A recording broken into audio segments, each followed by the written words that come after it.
Well, no, he did it still alone. standing? Yes, he did it alone. I think he was taking boxing lessons or something. He posted on his Instagram, and so we suspected that he was releasing something soon. But I love the visuals on that one. It's really cool. Did you And see he's the wearing thorn the crown crown he of was thorns, wearing? yeah. I And guess then- he's a Jesus of our time. perhaps. And then there was a press conference. Perhaps he was addressing corruption. Well, I was going to say, was that when he resurrected or that was before? Well, he was hanged anyway. on the cross. But good morning. Yeah, and congrats How you to Sack doing? and the team for that one. That's a I'm good great. one. How are you? Not bad. I'm sleepy, but Wake up. yeah.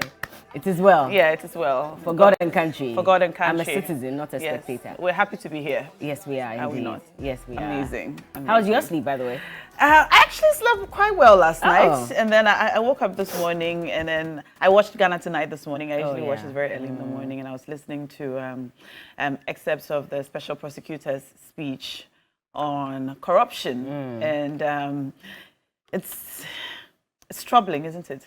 Why do you think? What, his speech on it, or is it the index that has come out, the report? So the index and how he feels about it for someone who heads a body that's supposed to investigate and prosecute corruption and corruption-related activities, you would expect that every time he speaks, we will hear about the fight against corruption and the progress that's been made. It appears every time he speaks, he has things to complain about, and that's what's troubling for me. So, for example, yesterday he said that in Ghana, we know, so he said specifically that it is clear we know what to do.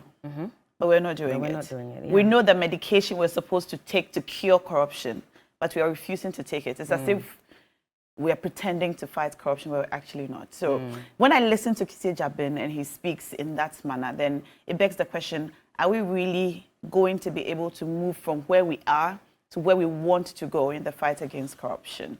Well, it takes willpower, and clearly in the last 4 years, we haven't moved. The lack of and so that clearly political shows you that it doesn't look like we're doing anything about it. But then the other angle to this conversation is whether people are even willing to go ahead and give evidence beyond just, speculating or reporting that this person is corrupt. And that's what COP Tiwa Dodankwa also said, that yes, we get people who accuse public officers of being corrupt. But then again, when it comes to gathering information and evidence, they're scared to come forward and speak. And that's because they're scared that something could happen to them.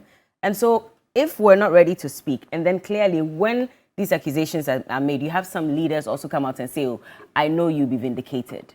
When in actual fact, you should tell the person, step aside, let's investigate. If you're found guilty, let the laws deal with you. But if not, then we welcome you back into the fold. But we don't get that a lot, even from our president at the moment. And so that makes it very difficult, because it's as if he's already declared the person's stance or guilt. Not guilty. Exactly. Before Even ahead the of case even starts. Yeah. So it's a lot of issues that we're facing. I don't know if a anti-corruption court is the way to go, because yesterday I listened to some individuals speak on this matter, and they're saying without the sheer willpower to fight it, you can set up any institution in the world and you still will not be able to fight corruption. Exactly. You and I have to be ready to fight. The leaders have to be ready to fight it. Otherwise, if we're giving bribe, we're equally as guilty as the person that's also receiving it. Yeah. Yeah. So if we don't stop, really, we cannot get rid of it. And that's the challenge. Yeah. And, when we speak about corruption, we often just tend to look at our leaders and leadership and so on. But we need to look at ourselves too. I mean, are you offering that policeman a little money to let you go because you jumped the red lights? Are you using your influence to decide who gets a job or who doesn't? We need to do some introspection as a people also, and assess ourselves and where we are when we speak about corruption, and know that it is us who become leaders eventually. And so if we ourselves are not checking our attitude towards corruption, then eventually we know that we are going to become corrupt leaders when we become leaders. So the conversation is actually a really broad one. And like I said, listening to the special prosecutor yesterday, I was rather sad. His demeanor is always really one of, one who appears to be trying to fight this thing but is unable to, because among other things his wings have been clipped or whatever. So he specifically said that our story is one of self-defeat and a disappearing act. We must begin by collectively acknowledging that we must fight corruption, and we certainly know the cure to the malice, but we are unwilling to take the medication fully, and it is as if we do not want to actually cure it. And that stood out for me. It's as if we actually do not want to cure it. So Ghana is at number 43. 43 over 100, or we scored 43 over 100 in the Corruption Perception Index. And we haven't moved, but we are not doing worse, but we're not doing better too. And the question is, can we do better? Are we really willing and ready to fight corruption in this country? And that's what we're asking you this morning on our This Morning segment. So Ghana has scored 43 over 100 in the recent Corruption Perception Index. And our question is, what are we doing to fight corruption? Are we really willing and ready to fight corruption as a country? We'd like to know what you think. Well, while you say that, so yesterday, former Auditor General Daniel Domilovo was also speaking, and I'll just quote what he also says, that we're looking for small flies to use as examples to show that we're fighting corruption when there are top public officials dispersing millions illegally. And that brings me to even the issue about someone who probably steals a goat and goes in for 7 years, as against a top official who's accused of embezzling funds, state funds, and that person is let off or is asked to refund the monies, and that's the farthest that we go. And so the concern, and if you look at the report, it indicates that clearly it's because our judicial system is not doing enough. And so that also makes it very easy for public officials to become corrupt, and that's why we're where we are today. So is there really a problem with the judicial system, and should we address that? That's also another leg of the conversation that we need to have. But anyway, like Nas said, we want to hear from you what you make of this situation. Are we ready as a country to fight corruption? It's time for This Morning.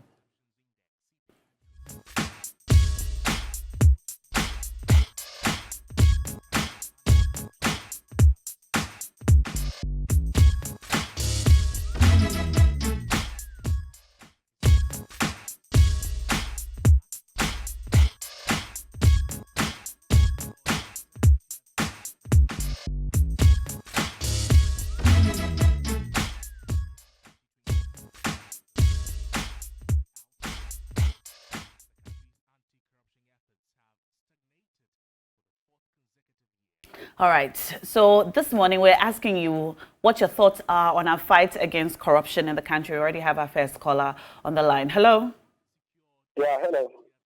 Hi, good morning. You're welcome to the show. What's your name? Good morning. My name is Umar Farouk Shabondra, and I'm reaching you from Kamal. All right, you're welcome. What are your thoughts on our fight against corruption in the country? First of all, I would like to greet you and all your listeners. Actually, fighting corruption, I think, left to me, it's like we are just deceiving ourselves. Corruption started from the scratch. And it will be difficult for our leaders to fight corruption. Why? They can't do it. My reason is this. Look, even the primary school, anytime they are going to select their leaders, they will buy trophy and other items to be given to the students. Where did the person get in the money to buy those items? Because of leadership. So it will start from the scratch to junior high, to senior high, to tertiary level, and now back to the offices. So corruption here, I don't think this country can fight corruption. And let me tell you one thing. Look, we are always complaining that politicians are corrupt.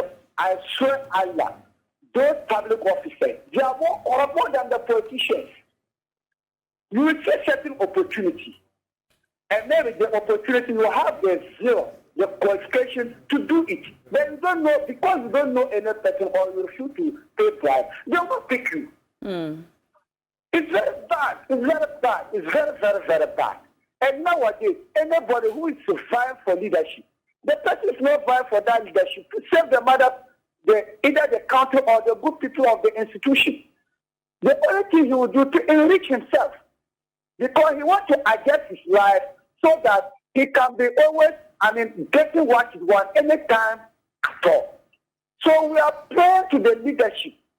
We are praying to the mother Ghana. We, the Ghanaian citizens, I'm telling you on authority that if you don't know, if anybody who don't know you, or if a high person did not know you, it will be difficult to get job.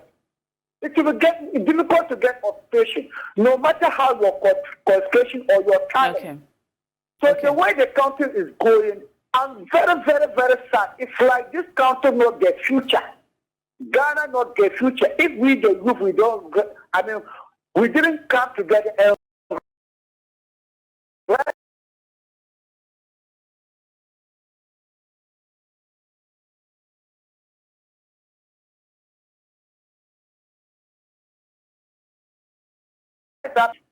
and now Thank you for calling. And he's talking about the fact that while we talk about corrupt leaders, we should look at ourselves too. Because you want to pay a little something for that headmaster to admit your child. Yeah. You want to take a little something before you give that job to a well-qualified person, and so on. So the corruption problem is widespread. It's not only a leadership problem. You can also call us. The number is on the screen. And we're asking you, what are your thoughts on our fight against corruption? Are we actually doing it, or are we just pretending to fight corruption? Call us, the number is on the screen. If you haven't cashed out this morning, now is the time to do so. Dial *439# on Vodafone or MTN. *439# on Vodafone or MTN and win. Hello, Michael. Good morning. Yeah, good morning. How Thank you are for joining us. All of you are looking beautiful this morning. Thank you. We're grateful. Now, tell us, do you think we're ready as a country to fight corruption? No, I don't think we are ready for fighting corruption. You know what? Those who have to make sure corruption wouldn't happen are more corrupt. If the police is corrupt, the police is supposed to arrest the one that's corrupt. And that police is corrupt. The government official who have to instruct the police to do the right thing to fight the corruption, they are corrupt. So who check on me? Who gets me arrested when I'm corrupt? You get that? So corruption will never stop. I will never stop. But the politician who wants to become a minister, a president, is corrupt. He corrupt the minds of the people. Look at recent primaries, giving money up and down. Are they not corrupt? But, so what are you telling the people? receivers are equally as corrupt, because if they receive, then they are aiding. Okay. That person you are giving the money to is a poor person. It's a poor person. Is that what? A poor person? A poor person. The receiver is very poor. It's very poor. So that justifies the reason to receive bribes? No, he doesn't see money. You see money. And they come and show him money. Okay. So in this case, let's just say that someone is reported as being corrupt because he gave some money here and there. Should the person who received the bribe also be prosecuted? So well, I guess I've lost you. And that you see, and that's the conversation that we're trying to have, because it seems as if we're pointing fingers, like you said, at the top, the leaders, the ones who are in charge, public officials. But the rest of us are also receiving bribe, which is why, well, giving bribe or receiving, which is why there's a major problem. Now, let's take a look at the Afrobarometer report. Pardon me. Oh, well, we have a caller. Okay. Well, do we have a caller? Okay. So let's just go through it. And producers, if we can just pull it from the Ghana Tonight folder for us. Now, if you look at between 2021 and 2023, 39 countries were studied. And in fact, there were a number of people who said or admitted that they had given bribe. And in fact, 37% of them said they gave bribe to avoid problems with the police. Okay? And 36% of them were in Ghana. Yeah. Now, if you look at those who also paid bribe to obtain police assistance, 45% of them actually admitted to doing this here in Ghana. To obtain government documents, 28% of the people admitted to this.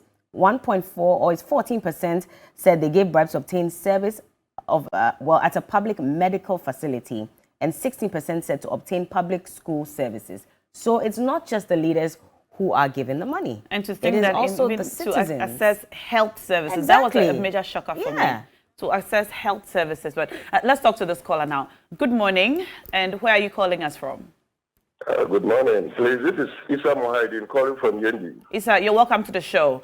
Are we ready to fight corruption as a country? Looking at the situation, it looks as if we are not ready to fight corruption. Why do you say that?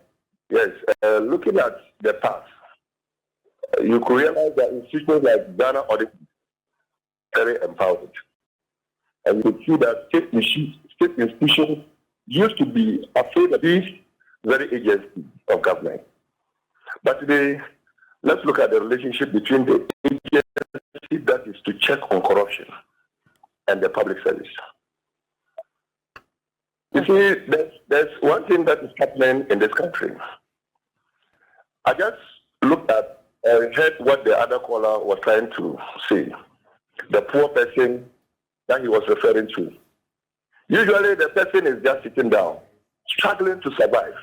And when you look at the developmental needs that these people need, probably you don't get it. And the same big men, who probably will constitute about 1%, will go to these people, tell them what they have gotten from government, and share this proceeds with them. And we expect them not to take. Because So what are you saying? Are you saying that accepting bribe when you are poor is all right? That is what the nation indicates. All right. I didn't quite get what he says. Well, that's what the nation indicates. Yeah, that was. I'm saying that is what the okay, nation is portraying to the citizens. That's what the nation is doing to its citizens. Yeah, it's portraying to the citizens. So you're saying that the way the country is set up, it makes us corrupt. Yes, exactly. I see. Okay. Imagine a poor student who have probably gone through the system up to the university, will complete a school and eventually will have to buy a job from somebody who happens to be like a big man. Do you believe the whole structure we are talking about? Hello. Yes, you're still on with us. Yes, I'm saying that we really need to look at the whole structure. There's a problem with our structures. There's a problem with our governance system, and there's a whole problem even with we the citizens. Okay. All right. And yeah, we really need to have a holistic look at this whole structure. Thank you. See how best we can. Thank you, Issa. Thank you, Issa. Thank you so much. All right.